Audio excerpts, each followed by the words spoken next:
ಕೈಲಿ ಎಲ್ಲ ಸಾಧನೆಗಳ ಮಾಡಲಿಕ್ಕೆ ಶಕ್ತಿ ಇದೆ. ನೀವು ದೇವರು ಕೊಟ್ಟಂತ ಈ ಒಂದು ಅವಕಾಶದಲ್ಲಿ ತಪ್ಪೋ ಕೆಟ್ಟೋ ನಿಮ್ಮ ಸಾಧನೆಗಳಲ್ಲಿ ಯಾವುದಕ್ಕೂ ಕೂಡ ಹಿಂದೆ ಹೋಗಬಾರದು, ಆತ್ಮಬಲ ಹೆಚ್ಚಲಿ ಅಂತೇಳಿ ನಿಮ್ಮಲ್ಲಿ ನಾನು ಪ್ರಾರ್ಥನೆ ಮಾಡಲಿಕ್ಕೆ ನಾನು ಇವತ್ತು ಇಲ್ಲಿಗೆ ಬಂದಿದ್ದೇನೆ. ಇವತ್ತು ಹಿರಿಯರ ಇತಿಹಾಸ ನಾವು ತೆಗೆದುಕೊಂಡಿದ್ದೇವೆ.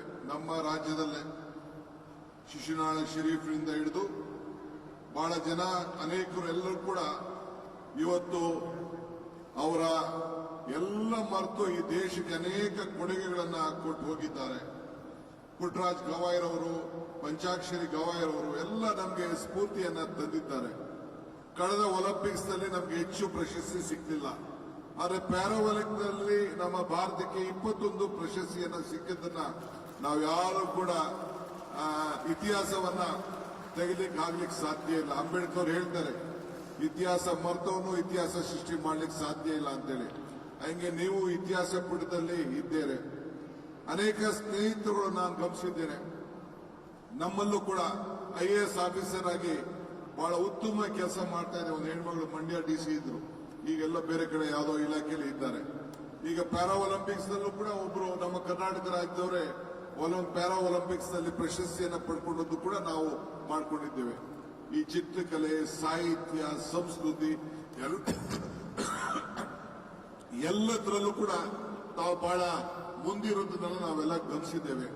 ಸರ್ಕಾರ ನಿಮಗೋಸ್ಕರ ಪ್ರತ್ಯೇಕವಾದಂತಹ ಇಲಾಖೆಯನ್ನು ಇಟ್ಟು ನಿಮ್ಮ ಬದುಕಿನಲ್ಲಿ ಒಂದು ಬೆಳಕನ್ನ ತರಬೇಕು ಅನ್ನೋ ದೃಷ್ಟಿಯಿಂದ ಅದಕ್ಕೆ ಮುಖ್ಯಮಂತ್ರಿಗಳು, ನಾನು ಮತ್ತು ನಿಮ್ಮ ಮಂತ್ರಿ ಲಕ್ಷ್ಮೀ ಹೆಬ್ಬಾಳ್ಕರ್ ಸೇರಿ ನಮ್ಮ ವಿಕಲಚೇತನಕ್ಕೆ ಒಳಗಾದಂತವ್ರ ಕೈಲೇ ಈ ಜ್ಯೋತಿಯನ್ನ ನಿಮ್ಮ ಮನೆ ಬೆಳಗಬೇಕು, ನಿಮ್ಮ ಬದುಕು ಬೆಳಗಬೇಕು ಅಂತೇಳಿ ಈ ಜ್ಯೋತಿಯನ್ನ ಈ ಸಂದರ್ಭದಲ್ಲಿ ನಿಮ್ಮ ಕೈಲೇ ಬೆಳಗಿಸಿ ಈ ಕಾರ್ಯಕ್ರಮವನ್ನು ಉದ್ಘಾಟನೆಯನ್ನ ಮಾಡಿದ್ದಾರೆ. ಆದ್ರಿಂದ ನೀವು ಯಾವ ಕಾರಣಕ್ಕೂ ಧೈರ್ಯವನ್ನ ಕಳ್ಕೊಳ್ಬಾರದು.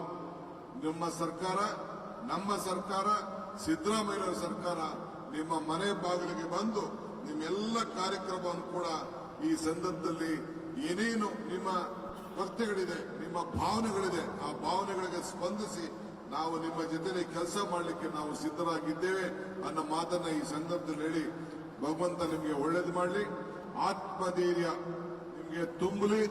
ನೀವು ಕೂಡ ಯಾರಿಗೂ ಕೂಡ ಸರಿಸಾಮಾನ್ಯರಲ್ಲ, ನಿಮ್ದೇನು ತಪ್ಪಿಲ್ಲ.